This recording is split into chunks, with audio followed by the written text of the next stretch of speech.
You are listening to the Grandest Tour by the Cycling Podcast, brought to you by iWalker. Flexible loans built for small businesses. iwoca.co.uk. Today we are at the Giro d'Italia. Kotse čitene, kotse vištine, nuspiku dešikora,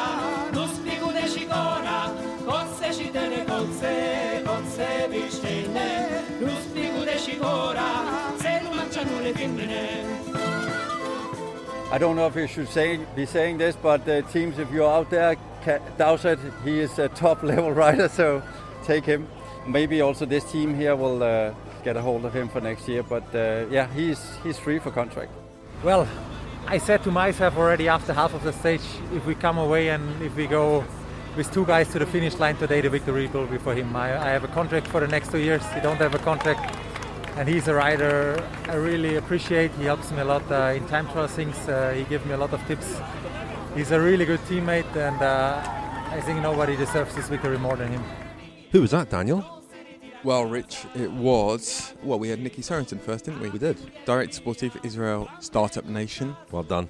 Not Cycling Academy. That was him, well, I suppose, sounding slightly mystified that the stage winner today in Varese, Alex Dowsett, was starting today's stage, riding today's stage, winning today's stage without a contract for next year.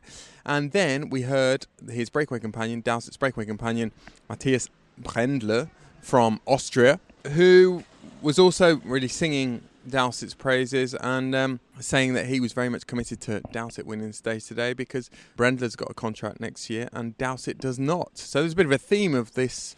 It's curious. I would have thought Nicki Sørensen would be in a position of some influence in terms of him getting a new contract, and he did suggest that there might still be something at Israel Startup Nation, who are obviously stepping up next year. It reminded me a bit of a footballer in a club going for promotion, wins them promotion, and then gets edged out as they bring in more expensive players for the next season in the higher league. Not very fair to sort of draw a parallel there with Alex Dowsett because he's a very established rider. It's the second Giro stage win today after time trial win in 2013. Also very unlike you to draw a football parallel, very a unlike football me, analogy. Very unlike me. But I'm just trying to fit in, Daniel, with the majority in the podcast. You and Lionel like your football analogies. But yeah, it's a curious one. I mean, I know that Israel Startup Nation sort of inherited him from Katusha. They took over the Katusha license. He was on a 2-year contract with Katusha, and the second year was this year. So maybe that's something to do with it. I don't know. But certainly he made a theme of that, didn't he, in his post-race interviews? A come and get me plea. There'll be more of that, won't there, in a minute? But we should say, first of all, where we are. Where are we, Daniel? Well, Rich, I'm going to, again, flip the question. Daniele Friberencini, come stai? So, bene, grazie, Riccardo Moresotto. And I'm going to flip the question around like I did yesterday. I'm testing you on your Italian regions. I think we're still in Puglia. We're still in Puglia. Tonight, but we're heading out of Puglia tomorrow. Towards the smallest region in Italy, which is called... You said there was a pizza. Molise. Correct. Molise. It was a pizza in my local pizzeria in Tooting. That's how I remember it, because it was my favourite pizza. And specifically, Rich, today we were on a completely different part of Puglia, in a very different part of Puglia to the one that we saw yesterday. We stayed last night in one of the traditional conical Pugliese houses, the Trulli. And today we visited a part of Puglia that looks completely different, feels completely different. It's the Gargano Peninsula. And what did you make of it? A national park, isn't it? Absolutely stunning. Very rugged and unpopulated. No buildings, no development at all there. Absolutely beautiful. We'll hear from our diarist, James Knox, later on, who was similarly blown away by the scenery. Beautiful beaches and beautiful views out over the Adriatic Sea. Which is part of the Mediterranean. Lovely little kind of outcrops, and it was just absolutely stunningly beautiful. Puglia is known as, probably the flattest Italian region overall, because there's some very, very flat parts of Italy. So the Po Delta is incredibly flat in the north, but every region that has a bit of the Po Delta in it also has mountains. So Emilia-Romagna, Lombardy, Piedmont, and so forth and so on. Puglia is predominantly flat, but the Gargano is not flat at all, is it? No. It felt almost mountainous. It did, and it was funny driving the course. We drove a lot of the course today, which was fortunate actually, that it was considered a sprinter stage. It wasn't a sprinter stage, was it? No, it wasn't. I should just say, to be more specific, Rich, now currently we're on Lesina, which is a little town with a lake, and it's just on the kind of northern border of Puglia, and we're at a lovely Enoteca. I was going to say, can you be any more specific than that? Well, we're in a lovely wine bar in Enoteca, but we're going to be a bit more specific about that later, aren't we? Because we might get a word with the owner. Well, I mean, about what we're drinking. That one went down very well. Oh, sorry, you're supposed to savour it, aren't you? I keep forgetting. Before we get on with tonight's podcast, just a quick call to action. On Monday, on the rest day, we're going to do a press conference. We weren't going to, but we are, because we quite enjoy them. Send your questions in with an audio file, please, to contact@thecyclingpodcast.com. Contact@thecyclingpodcast.com. If you can send us an audio file with you asking a question, get it in early enough, and we might be able to put some of your questions to our audio diarist if you've got a question for one of them. If we don't get them to answer it for the press conference episode, we'll get them to answer it next week anyway. So any questions at all, please send them in. Will we do the Tale of the Tapa? We should. I'd say a lot of talk of Arnaud Démare going for 3 in a row today, but when we drove the course, we realised that was unlikely. It was very rugged, very up and down, 2,000 metres of climbing, so a tough day. And it was an early breakaway. 6 riders got away. Alex Dowsett and Matthias Brändle from Israel Startup Nation were there. Matt Holmes was there from Lotto Soudal. Salvatore Puccio was there from Team Ineos Grenadiers. Joey Roscoff was there from CCC. And, of course, Simone Ravanelli was there from Androne Giocattoli. I made a pronunciation faux pas yesterday because I referred to another, Simon of the same team, Gianni Savio's team. I called him Simon Pio. I always get confused with him because I think of him as Colombian now. He's Swiss, but he lives in Colombia. And consequently, I had a bit of a blackout in saying his name, but it's Simon Pelo. Thanks to Alain Rumpf. Alain Rumpf, who used to work for the UCI, who listens to the podcast, and he pulled me up on that. Well, anyway, the breakaway was strong. Some good riders in there, and they got a big advantage, 10 minutes before we knew it, really. Not a lot happened in the bunch, but with 80 kilometres to go, Jakob Fuglsang had a puncture on a descent, and at that point, Trek Segafredo had been apparently driving it, not really sure why, and they didn't let off once when Fuglsang was in a bit of trouble, and at one point he was a minute down as he chased to get back on. Bit of beef between Fuglsang and Nibali, perhaps. A bit of light, very dainty beef, a kind of carpaccio. Yeah, kind of a carpaccio, which not like the beef we had last night. Which could yet develop into a big old bistecca fiorentina. He likes this, doesn't he, Nibali? Every time there's beef. Well, a bit of background to that. I understand. Well, Fuglsang has been writing columns for the BT newspaper in Denmark, and he's been quite outspoken, quite honest, quite candid, and he was either in his column or in an interview, he has talked about his relationship with Nibali. Of course, they were teammates at Astana, and Fuglsang said they used to get on pretty well.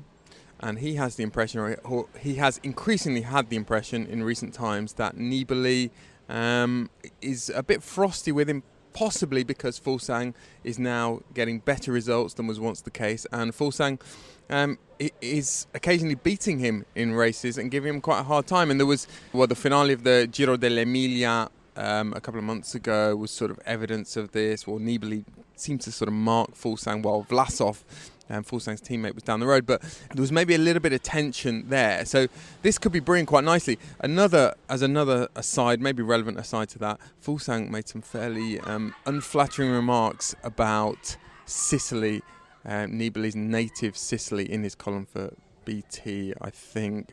And who knows, maybe that prodded the shark. Yeah, I mean, that's... It's funny, isn't it? I mean, it's like Sicily's famous for mafia, isn't it? And it's a sort of like mafia overtones. Hang on, that's going too far. Well, if you make a generalisation, I'm allowed to make one. Then Jakob Fuglsang is born in Switzerland, raised in Denmark, naturalised in Luxembourg and Monte Carlo. If ever someone is going to have grievances about the Sicilian litter and rubbish situation, then it's probably Jakob Fuglsang. True. Well, listen, we had once that settled down and the Carpaccio was devoured and polished off and put away, there wasn't an awful lot else that happened in the peloton. More or less a day off for them. But up front, it was a really fascinating scenario to wonder how Israel were going to try and make their numerical advantage count, because it wasn't straightforward. It was a tough finishing circuit. They did two pretty tough climbs. And neither Dowsett nor Brändle are good climbers, really. They're strong riders, a great time trialists, both former hour record holders, of course, but not necessarily the strongest on the climb. So it was a bit of a puzzle that they had to solve. And Dowsett went first. He attacked with 30 kilometres to go. I wondered if Brändle was going to be able to play the good teammate there, because he looked in a little bit of trouble at times. Dowsett was caught. Puccio attacked. He got away with Holmes. Roscoff got across. And at that point, Brändle and Dowsett were both dropped and looked to be in a bit of trouble. And it's one of these situations where, having had the numerical advantage and not making it count, that's always a bit of an awkward situation for a team. However, they sort of put their heads down, got back to the front group, and at 18 kilometres to go, Dowsett went again, and this time he went clear, and gap held for a little while, but then it stretched out, and he had a comfortably at the start of the second time up the climb of about a minute. That was reduced as Puccio in particular was pretty strong behind, and Puccio was one of the only ones really chasing hard, it seemed.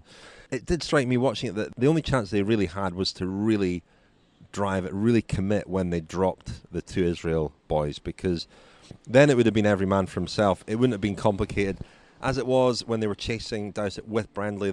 There was that he presented a danger, and so Dowsett got away. He had enough of a lead over the climb. He could afford to ride up at his own pace up there, and in the end he won by 1 minute 15, with Puccio, who's never won a professional race, winning the sprint for second. Matt Holmes was third.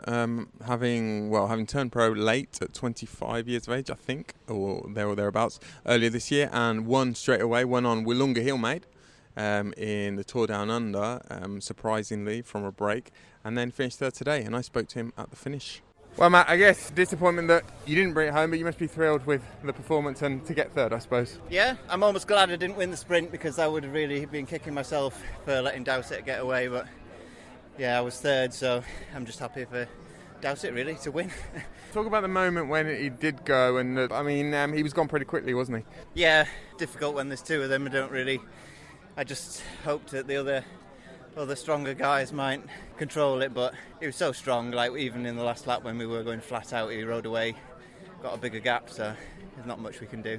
When you won at the Tour Down Under earlier this year, you said that was the biggest thrill of your career thus far. How did that compare today? Pretty similar. I spent all day thinking, oh God, how am I going to win this? And yeah, just a similar sort of day really, but yeah, not quite as good. Try again, got 2 more weeks. Well, that was Matt Holmes. Strong ride from him to be up there today. Actually, should we hear at this point from someone you spoke to this morning, Thomas de Gendt? This is a bit of a postscript to yesterday's stage. Harm van Hoek, his teammate, who's riding high overall and in the white jersey for best young rider, although Joao Almeida actually has that, but Van Hoek's 4th overall. And he posted on Twitter yesterday, hands up if you've got good legs, with a picture of him holding his hand up.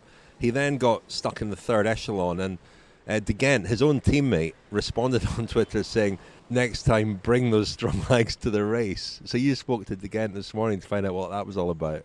Thomas, you're standing next to Harm van Hoek, and did you need to give him a lesson last night in not expressing his self-confidence on social media? It was not the right moment to say that he had such good legs still before the day that he was really scared of. On paper it looked like a really easy day, but it was one of the hardest already. He is lucky that he has a strong team, or he would be on 20 minutes yesterday, so I think he won't make the same mistake twice. You had a bit of a laugh about it last night though. Yeah, sure, it was a joke, and it was just the right moment to make the joke.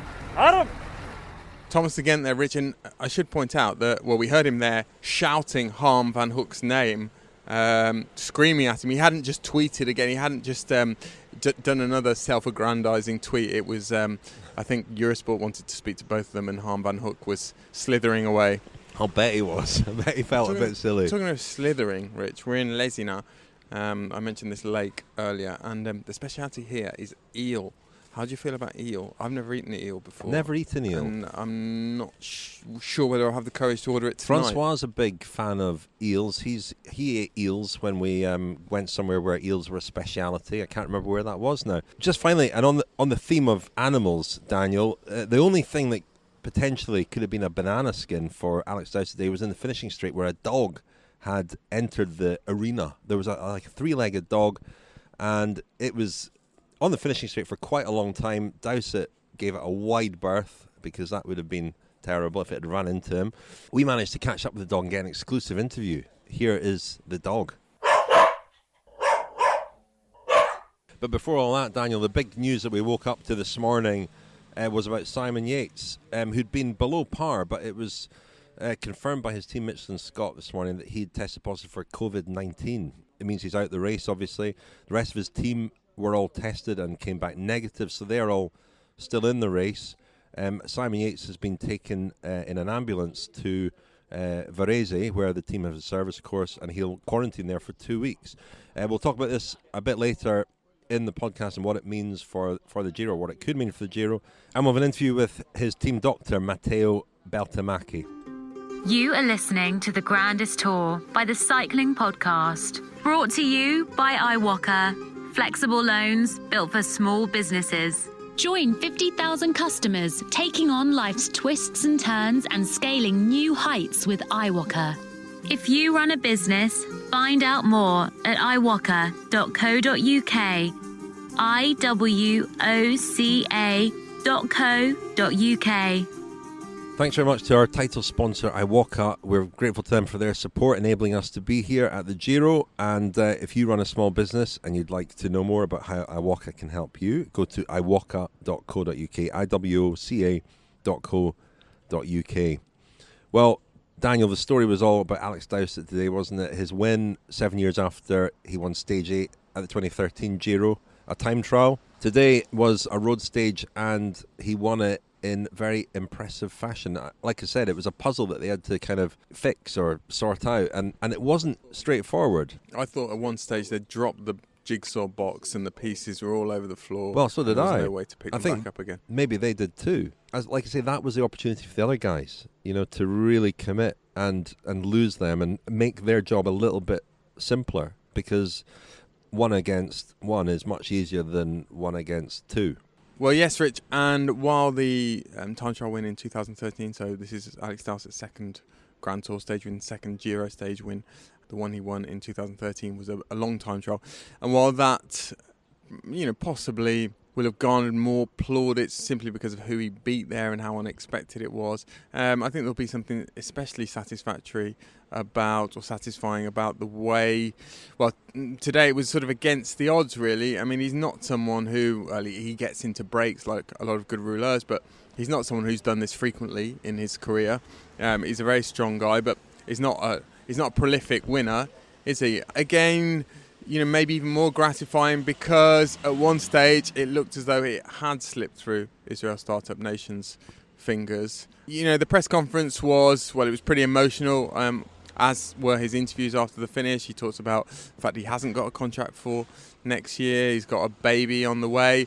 It's slightly mystifying why he's not been picked up, but I think he deserves credit in his career for sort of existing outside of the bubble of, the de facto national team and national structure, which has been Sky Ineos. He did ride for Sky for, was it 2 years? But otherwise, he's had to ply his trade in various different types of different environments, different roles. He's been at Movistar, he's been at Katusha, he's now at Israel, and at times I think that's not been easy, and he hasn't been on a meal ticket. Not at all. I mean, as you say, he's a strong rider, and it is slightly mystifying. Okay, these are unusual times, and there's a lot of uncertainty around several teams at the moment, and I imagine there are lots of other riders in his position, some of whom we probably don't even know about. He had that platform today. It was a great opportunity for him to make his case, not only in the stage but after the stage as well. But he's a strong rider. He's a very experienced rider now, and he's a strong time trialist, and he's always had a great interest in equipment and position and all these things. He's always been maybe ahead of the curve there. Well, he certainly was at one point, and he thought that he was ahead of the curve.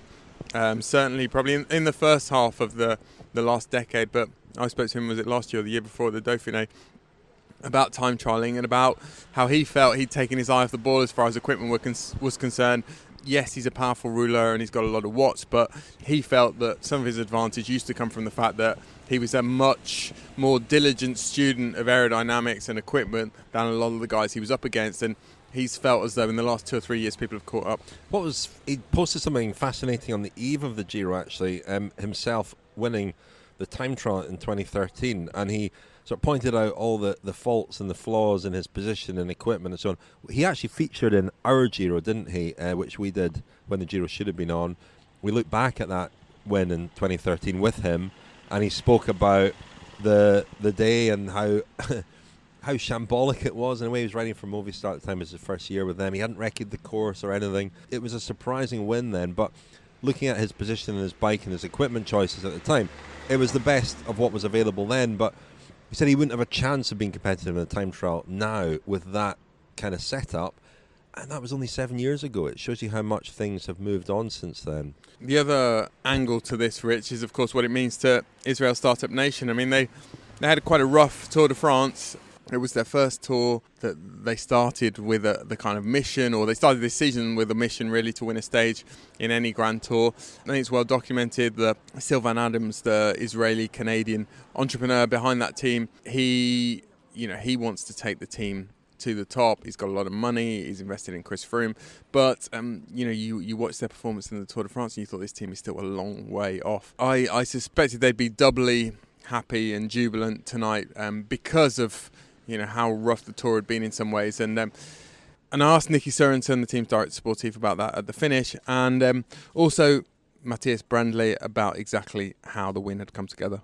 In the first meeting with the team this year, the goal was to win a World Tour race. Today we did it. I think we did history.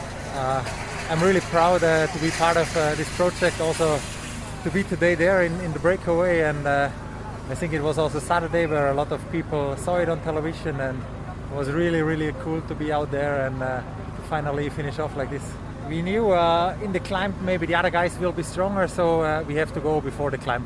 We tried it a bit before the first time when we arrived on the finish line, but then we didn't come away. We got dropped both on the climb. Alex waited me maybe 5 seconds on the top of the climb. We chased back like in a team time trial. And then we said, okay, let's keep attacking. And then all of a sudden, Alex had a gap. I controlled the guys behind, and so his gap was growing. And then I think he had like 40 seconds for the last climb. On top was 20, and then when he had 20, I know we will bring it to the finish line. Nicki, we saw Sylvain Adams riding around at the Tour de France, and has he been on the phone already? Oh, I haven't. I just went around talking to all the staff members, but I sent a text to Sylvain during the race and saying we have a good chance. I knew early on that we had a good chance for this victory with those two guys up in front. He's been following for sure. I know it's hard to put into words, but what does this mean for the team after this very difficult year for everyone? It means a lot. We have to find ourselves in World Tour level. We are really, can you say, upgrading really fast in terms of riders. So it's important that the whole structure of the team follows that. And right now we're showing that we're going the right direction. We want to be ready for when Chris Froome is coming to this team, and this is very important for them. The Cycling Podcast is supported by Science in Sport. Science in Sport. Fueled by science. Thank you very much to Science and Sport for their support of the Cycling Podcast. You can get 25% off all your Science and Sport products with the discount code SISCP25. Daniel, SISCP25 at the website scienceandsport.com. Thank you to Science and Sport for their continuing support of the Cycling Podcast. Now, Daniel, as I said earlier, we woke up to the news this morning that Simon Yates had tested positive for COVID-19 first rider in a Grand Tour. There have been riders in other races who've tested positive for COVID-19. Simon Yates is the first one in a Grand Tour, and a very high-profile one at that. You know, came in as one of the favourites, maybe even the favourite for the race. And his performances haven't been great. Lots of people, you know, jumping to conclusions about whether this is an explanation for that. Who knows?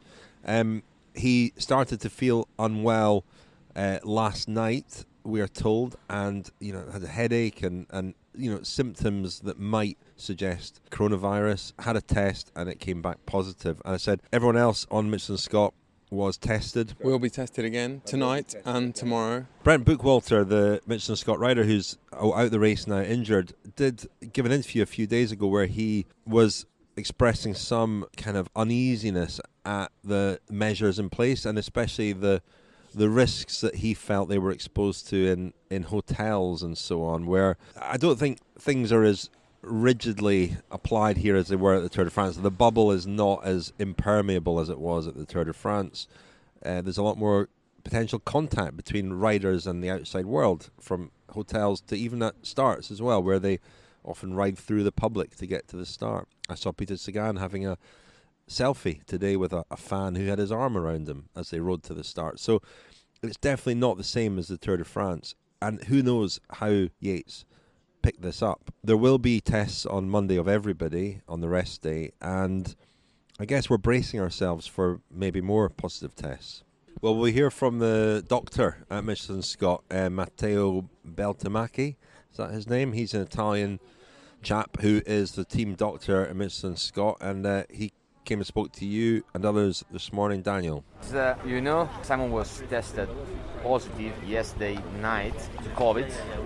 The test was done just for a very precaution, because he never complained any symptoms since the start of the Giro. Also, according with the UCI protocol, and also according to our team protocol is more also tight, we control him with temperature, with a lot of way of monitoring. He always be fine. So after the stage yesterday, he's complaining a little bit headache, and I checked the temperature was 37.4, so less than the red flag. Maybe because I'm like this, maybe because it's Simon, I prefer as precaution also to keep the guys very quiet, to do an as rapid test, because thanks to RGS we can have this test that works very well.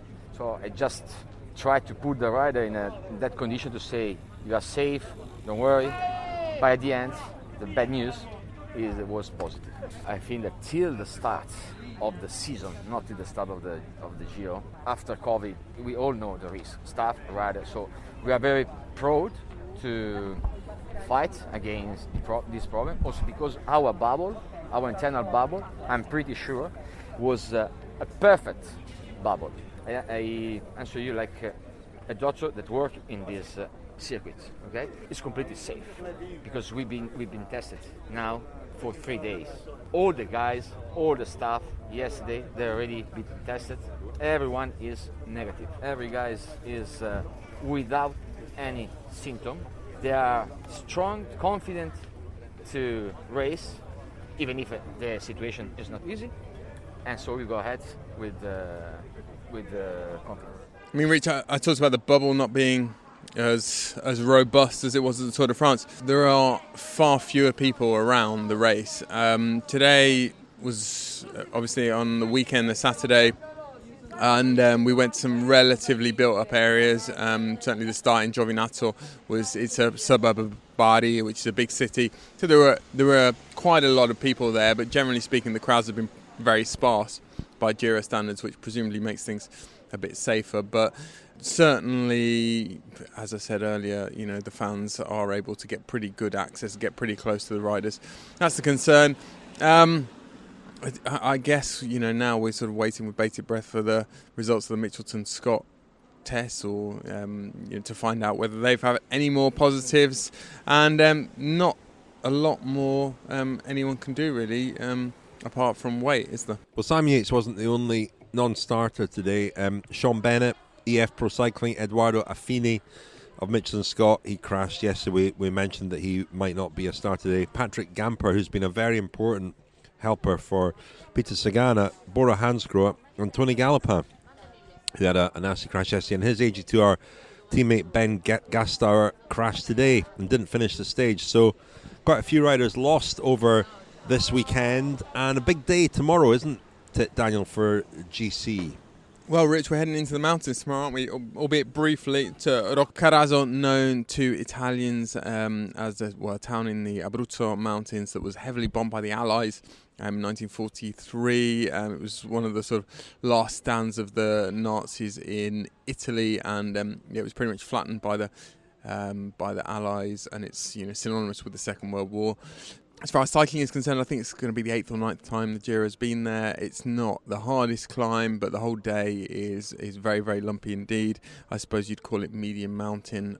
But, we've said many times already in this Giro that it's going to be a strange old race, and anything could happen, really, especially with the way the second week is looking. It's a kind of a unusual second week. There are a couple of stages that look fairly straightforward on paper, but there's a stage, for example, to Tortoreto Lido, which could really be an Tirreno Adriatico stage.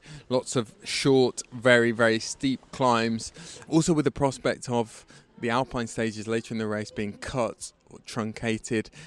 Who knows? We might, on stages like tomorrow, see more action than we had bargained for. Who will be in the pink jersey tomorrow night? I think João Almeida will still be in the pink jersey.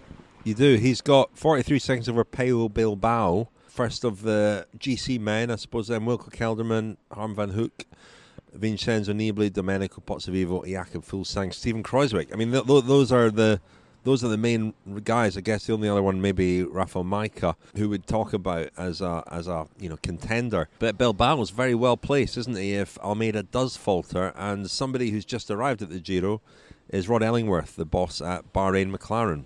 Rod, week into the Giro, you've had some success with Pello Bilbao already. How would you assess the first week? Good, yeah. We just had a meeting. Obviously, I've come in last night, and for the team where we are in this part of the season, everything that's going off at the moment, just sort of address that with the guys on the bus to say, the team who's going to win here is a team who stays strong mentally, because everybody, even though they haven't done many days of racing, I think there's a mental fatigue with this season in terms of people just feeling a little bit sort of like it's long. Normally it's because they've done the whole season, but it just feels very strange, doesn't it? So I said to them, that's the team who's going to win here. And I think we've got a good group, and also the other thing is not many of these guys have raced much together, so every day they're only going to get better, I think, so there's a bit of work to do obviously with some of them, but that's the challenge. I think Peyo's feeling really good. We came in here with a real open attitude for him. Come here, we appreciate he's done the tour. It's a hard turnaround, so we're just taking it day by day, But his first objective is to try and stay on GC and try and win the bike race if he can. We are giving him that freedom a little bit of, because I know his attitude, he'll want to push every day. So because I spoke to him a few days ago, Rod, and he said that he can't rule out the form just disappearing. I mean, not disappearing, but having a very bad day. But on the other hand, he has the precedent of a couple of years ago he did the Giro, then the Dauphiné, and he was great at the Dauphiné, and he won stages. But are you pretty confident that it won't just desert him over the next week or two? I mean, I don't know Pello too well. Obviously, I only just started working with him. I'm listening to what he's saying to me. Again, due to the unusual season, who knows what the hell's going to happen. But I do believe, there's one thing about people's commitment and attitude, and his attitude is absolutely world class. He's 10 out of 10. If he does come off GC, it won't be for the sake of just giving up. It'll be because he's sort of mentally burnt out or something. But I think at the moment he's really enjoying it. He said to me he's really enjoying the group and enjoying the race. You said you just had a chat to them on the bus. Presumably, you might have touched on what's happened with Simon Yates this morning and just the sort of cloud that maybe throws over the whole race. Have you got any particular concerns that maybe you didn't have at the Tour de France? Well, I think just you just look around the world, isn't it? Everywhere's shutting down again. Everywhere's sort of changing and going back. So, I think everybody's talking about will it get to the finish, but who knows? I think we can only concentrate on what we're doing. I didn't talk to the guys about the Simon Yates issue particularly. There's what was flying around this morning, but you know, it's obviously quite a critical moment for a team to pull a rider like him at this time. So I think, again, that's where you just got to look at yourselves and think about your day-to-day routines. I've been really happy so far with what the team have done and how we've dealt with the COVID situation, and we, you know, within our own, keeping our own bubble, and how we've managed that. There's obviously the UCI regulations, and we've also got tight regulations. So, you know, we're really keeping on top of it. So, like most, it's pretty hard luck to get that, bad luck to have that situation. Yeah. I mean, hopefully we'll make it, won't we? But who knows? You know, it's just a crazy time, isn't it? So that was Rod Ellingworth. He's a fan of Pello Bilbao, isn't he, Daniel? Well, he's rich, and Pello Bilbao fits the sort of Rod Ellingworth profile. He seems to be someone who never complains, who's a very serious professional, consummate professional. And interesting to hear Rod talk there quite bluntly, I suppose, about winning the Giro. And, you know, I think that reflects a feeling among several, what you would prior to the race have called second or third tier contenders. I think they're looking around, and there's no one really that, you know, the likes of Pello Bilbao or Domenico Pozzovivo haven't beaten in the past at some point. Don't discount Wilco, man. Well, exactly. Apart from Nibali, it's very, very difficult to identify an outstanding candidate for victory. When you say winner from Bahrain-McLaren, presumably you're talking about your man, Hermann Pernsteiner. He's your kind of dark horse, isn't he? I'm telling you. He's going to win it. Well, he's not going to win it. He's not going to win it, but he might finish in the top 10 and surprise some people. Well, listen, João Almeida is still in a very strong position and hasn't really been tested yet. He will be tomorrow, and he may well be up to that. Let's hear from his teammate at Deceuninck-Quickstep, James Knox, who's keeping an audio diary for us. Stage 8 done. Yeah, another long one today, over 200k. In the end, quite straightforward. I think we did a pretty good job. Pretty mad first 30 kilometres. 6 strong guys got away, and we sort of managed to block the road a little bit, and we helped some of the guys who had teammates up the road close the road off a little bit. As you deserve, were the two teams really trying to desperately close it. But yeah, like I said, strong guys in front, so they pulled out their advantage, and that was it, really. We were happy to let it go, and yeah, it did go. I think 14 minutes on the line. So in the end, relatively straightforward on what could have been a complicated day. We had some hard roads after 100 kilometres. We had a pretty difficult climb to get us going, twisty descent where Trek lit it up under rather interesting circumstances. They were already going, but they definitely didn't slow down when little buzz in the radio of punches and crash behind. That was probably the biggest talking point of the day, I guess, from behind. And then, yeah, what a beautiful, beautiful place we were riding in. I feel like I've always had a bit of a passion, don't know why, for geography, maps, stuff like this, but never really heard of Gargano, the natural park there. We did have a finish last year in San Giovanni Rotondo, where teammate Fausto Masnada won last year for Androni, which was very nearby, but I don't remember that being nice. But today was absolutely beautiful. Really, really nice roads. Did have a chance to take it in. A lot of olive groves and white villages, white stones and lovely beaches and cliffs. Saw like a really nice cliff arch. Did do A-level geography, but I can't remember if it's just called an arch or I should, like a cliff with a hole in the middle of it, on its way to becoming a stack, if my A-level geography is correct. But yeah, it was lovely. Would recommend for a holiday. Go there. Shows how interesting the racing was today that I was thinking about going there for a holiday. But yeah, Giro's starting to take its toll, if I'm being honest. Transfers, long days, transfers. We had an hour in the car this morning, 5.5 hours on the bike, I think. Almost a couple of hours back in we had to go take the cars because the bus was too long after the stage. And yeah, just starting to, maybe after the stress of yesterday, I've been super excited and revved up for it. And then today, not really, just having to turn the pedals over, if I'm being honest, grind it out, get it done and ticked off. And British victory. Mixed emotion for the Brits, of course. We had Simon Yates out, but Dowsett taking the wins. Yeah, it's the way she goes.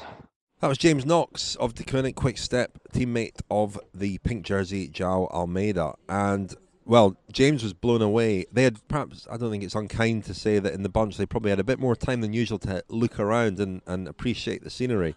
And he seems to have appreciated the scenery today. Yes, Rich. Well, it was always going to be a big theme of this Giro, wasn't it? Italy showing itself off again to the world and also to the Italians as a major tourist destination. I mean, tourism in Italy is worth 25.6 billion euros a year. That's 6% of the GDP of Italy, 183,000 people working in tourism in Italy. So it's enormous, and it's obviously been hit very badly by the COVID pandemic. Yesterday, I dropped this name yesterday, I teased it yesterday. I spoke to the director of tourism for the whole of Italy, Giovanni Bastianelli, about, well, we've been blown away by Puglia, and we were in Basilicata yesterday.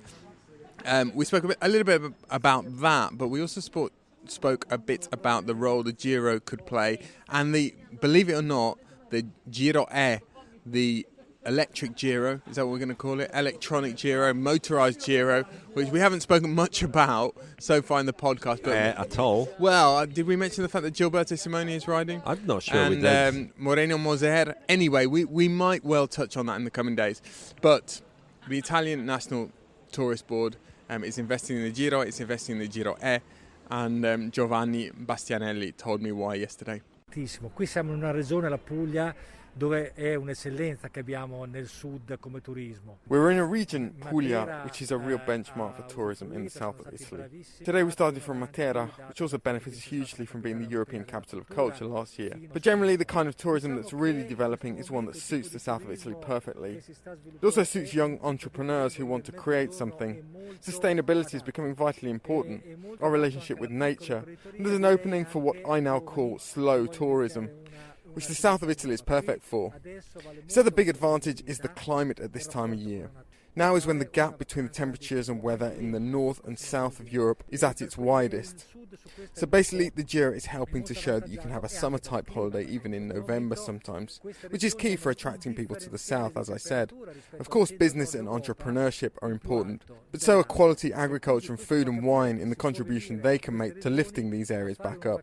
We've obviously had to focus a lot this year on persuading Italians to go on holiday in Italy, but my message to foreigners wanting to spend their holidays here is that they can, but we have to think about one thing. We have to figure out which habits and behaviours this pandemic has changed, because it's clear that we won't just go back to how we were, probably never. So let's turn it into a positive. Recognise that having a holiday in nature with more space and peace, thinking about sustainability, is a good thing. Our habits are also already starting to change and reflect that. This is the slow tourism I was talking about. It's also why we're investing heavily in the Giro d'Italia and the Giro E, because as well as the sustainability of electric bikes, they also make active holidays accessible to people who aren't quite as fit as the riders here. And it makes places, summits and views accessible that are unique in the world. This is why we're tightening our links with the Giro, because we want to work less on volume and more on quality and value. Well, Rich, we've enjoyed our time in Puglia and we're enjoying our time in Italy. Before we go, we should mention, I touched on it earlier, the lovely wine we've been drinking at the lovely Enoteca in Lesina, the Valle del Lecce, which is a wine producer just outside Lesina, and they've got a nice Enoteca here. And we've been joined by the winemaker. What do you know? Manuel, we've tasted your lovely Essenziale Nero di Troia, in English, Black of Troy, 2017. Tell us a little bit about this wine. Allora, Nero di Troia is a native variety of Foggia area. We produce Nero di Troia in oak. So Nero di Troia is in oak for 2 years, and after in bottle for 6 months. And after 6 months in bottle, we can sell this wine. You can taste the sweetness, and also the tannins there also are most important in this wine. And Manuel, we know from Puglia, we know Negro Amaro, Primitivo. Nero di Troia is not as well known outside of Italy. Why? Nero di Troia is not most famous. Primitivo and Negro Amaro is most famous, but is native variety of Salento. So Salento increase the... Salento is the south of Puglia. Yes. It's where Rich and Maraterra, who make our music for the podcast, are from. Yes, so Salento increase themselves and increase also Primitivo and Negro Amaro. Foggia, Gargano is not most famous, so Bombino, Nero di Troia is not most famous too. Well, we've certainly enjoyed it, haven't we, Rich? Very nice. It's Daniel, very nice. there are actually 3 bottles lined up here. There's a white wine, a rosé, and a red wine. Are these all your wines? Yes, it's all my wines. I mean, Bombino Bianco is white wine, and Nero di Troia rosé and black wine. Three of my favourite wines, Daniel, white, rosé and red. All from the Valle dell'Elce, the winery and the lovely Enoteca in Lesina. Rich might be having a little bit more wine later, won't we? I've already said certainly. no to the eel. Manuel and Manuel's mother Maria have suggested that we have the eel, the famous eel from Lesina. From the lake here. From the lake. I think they could see from my facial expression that I wasn't too enthusiastic about that. So I think it's gonna be. Well, you're not a big sea. No. I mean, you don't like fish generally. Not do really. you? Not really. What wine would you have with the eel? Anguilla, the Lesina tradition say that with anguilla or capitone, with red wine, but cold red wine, not only red wine. We're used to that with Francois. He's a big fan of the chilled red wine with seafood at the Tour de France. So, not promising that I'll have the eel, but I'll consider it. Well, thank you, Manuel, and grazie, Maria. And tomorrow, Rich, we're going to Abruzzo. We'll be in Roccaraso tomorrow night. So, drinking something different, maybe Montepulciano d'Abruzzo. Grazie mille, Daniele Fribrancini. Grazie.